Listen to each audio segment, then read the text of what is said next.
आप बैठ जाइए शांति से सभी लोग। माननीय सदस्यगण, सप्तश बिहार विधानसभा के खटसम सत्र के इस विशेष उपवेशन में आप सबों का हार्दिक अभिनंदन करता हूं। इस संसदीय लोकतंत्र में संख्या बल की निर्णायक भूमिका होती है। मैं इसी सदन में बहुमत से निर्वाचित हुआ था। मैं माननीय मुख्यमंत्री जी और तत्कालीन नेता विरोधी दल एवं वर्तमान के उप मुख्यमंत्री जी को धन्यवाद देता हूं कि उन्होंने मुझे इस आसन पर बिठाया था। अपने इस संक्षिप्त कार्यकाल में मैंने कई कार्य किए, कई कार्यक्रम आयोजित किए। मैंने हमेशा यह प्रयास किया कि सत्ता पक्ष और विपक्ष को साथ लेकर चलूं। पूरी निष्पक्षता से मैंने सदन के अपने दायित्व का निर्वहन करने का प्रयास किया। हमेशा मैंने विधानसभा के आप सभी सदस्यों की मान मर्यादा एवं सदन की गरिमा को बढ़ाने का प्रयत्न किया। एक नई राजनीतिक घटनाक्रम के तहत राजनीतिक दलों का नया गठबंधन हुआ, नई सरकार का गठन हुआ। बिना किसी विवाद के नई सरकार ने शपथ ग्रहण भी किया और अपना कार्य करने लगी। परंतु इसी बीच सदन के कतिपय माननीय सदस्यों के कारण कुछ सदस्यों ने अध्यक्ष पद से हटाए जाने का संकल्प प्रस्तुत किया। माननीय सदस्य, लोकतंत्र में परिस्थितियां और समय दोनों परिवर्तनशील है। डॉक्टर राधाकृष्णन ने अपने एक लेख में लोकतंत्र के बारे में लिखा है, जो बिहार के प्रथम मुख्यमंत्री डॉक्टर राधाकृष्णन ने अपने एक लेख में लोकतंत्र के बारे में लिखा है, जो बिहार के प्रथम मुख्यमंत्री श्री बाबू और इस आसन पर बैठे हुए उस समय के अध्यक्ष हमारे परम श्रद्धेय बिंदेश्वरी वर्मा जी थे।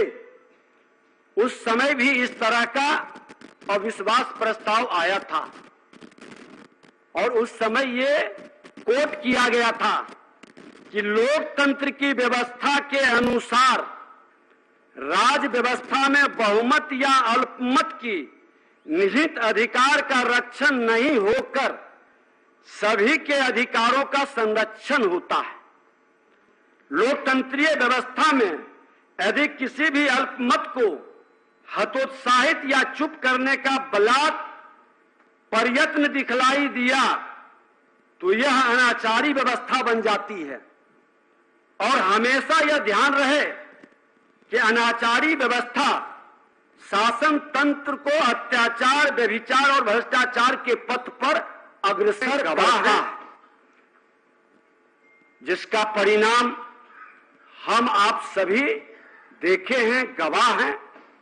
हम सभी माननीय सदस्यों से आग्रह करेंगे कि आपकी भावनाओं के अनुरूप आसन की मर्यादा का ध्यान रखकर हम अवश्य निर्णय लेते, लेकिन मुझे अफसोस है कि ऐसा करने का मुझे अवसर ही नहीं दिया गया।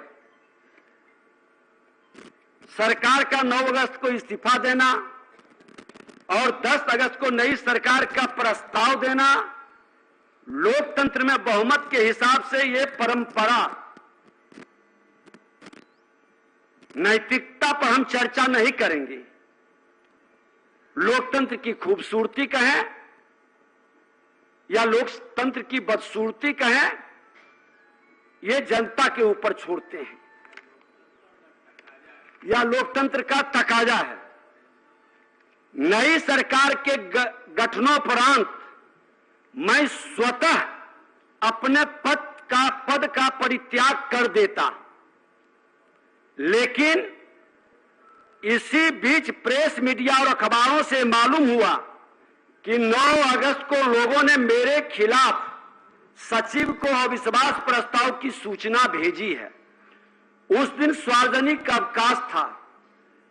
पुनः 10 अगस्त को सरकार गठन के पूर्व ही लोगों ने अविश्वास प्रस्ताव सचिवीय कार्यालय में जाकर दिया।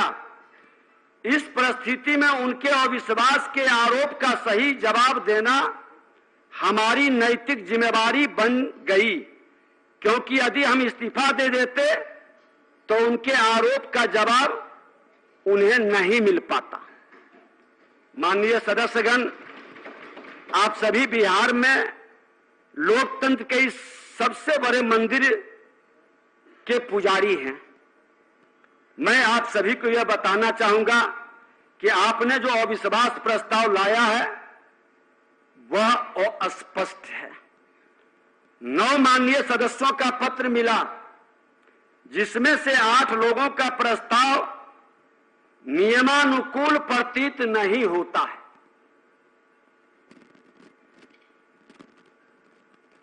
एक माननीय सदस्य श्री ललित यादव जी द्वारा दिया गया, जो अब माननीय मंत्री हैं, जिसमें वह वर्णित है कि आप विश्वास मत खो चुके हैं। ये मुझे सही लगा, लेकिन मुझ पर अन्य आरोप जो कुछ माननीय सदस्यों द्वारा लगाया गया है, मनमानी करने का, कार्यशैली और व्यवहार अलोकतांत्रिक रखने का, तानाशाही प्रवृत्ति का,